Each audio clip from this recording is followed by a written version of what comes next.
నమస్తే welcome to Sama 6 TV news. ప్రజల మానసిక ప్రశాంతత కొరకు అఖండ హరినామ సప్త కార్యక్రమాన్ని ఏర్పాటు చేయడం జరిగిందని రామ్దాస్ గురూజీ మంగళవారం ముదోల్ పశుపతినాథ్ ఆలయంలో 4వ రోజు అఖండ హరినామ సప్త కార్యక్రమాన్ని నిర్వహించారు.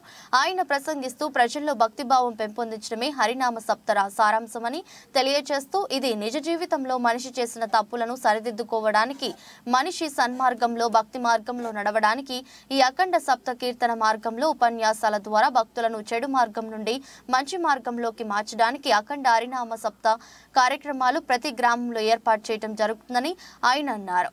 రోల్ల రమేష్ మాట్లాడుతూ ముదోల్ మండల కేంద్రంలోని పశుపతినాథ్ శివాలయ ప్రాంగణంలో ప్రతి సంవత్సరం శివరాత్రి సందర్భంగా 7 రోజుల పాటు హరినామ సప్త కార్యక్రమాన్ని అంగరంగ వైభవంగా నిర్వహిస్తామని, ఈ సప్తాహ కార్యక్రమానికి చుట్టుపక్కల గ్రామాల నుండి ప్రజలు పెద్ద మొత్తంలో వచ్చి వీక్షిస్తారని గ్రామాభివృద్ధి కమిటీ ఇటీ కార్యక్రమంలో గ్రామ అభివృద్ధి కమిటీ అధ్యక్షులు గుంజల నారాయణ మేత్రి, సాయినాథ్, రోల్ల రమేష్, గంగాధర్, చిన్న గంగాధర్, ప్రేమ్దాస్, రవికుమార్, గోపి, పటేల్, సతీష్, పండరి గంగాధర్, పోతన మధు యాదవ్ తో పాటు వివిధ భజన మండలి సభ్యులు, గ్రామాభివృద్ధి కమిటీ సభ్యులు, గ్రామ ప్రజలు పెద్ద మొత్తంలో పాల్గొన్నారు.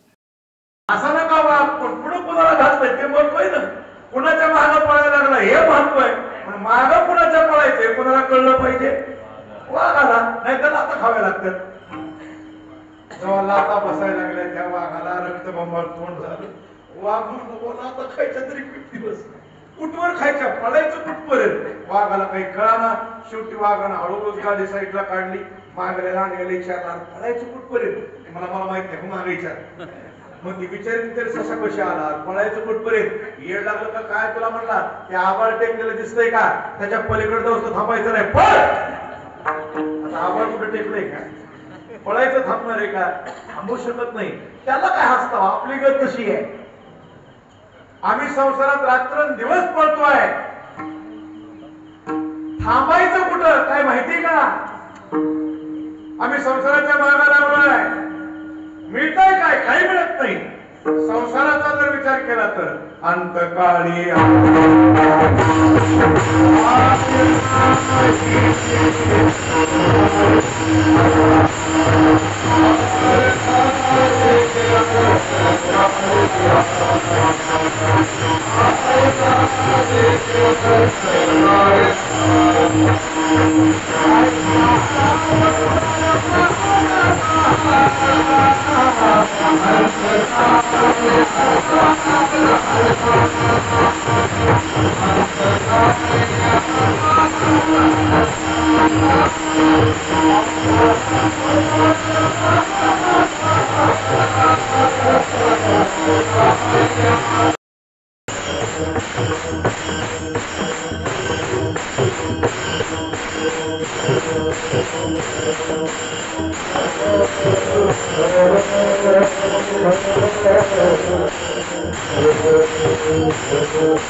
सर्व मार्गे ग्राम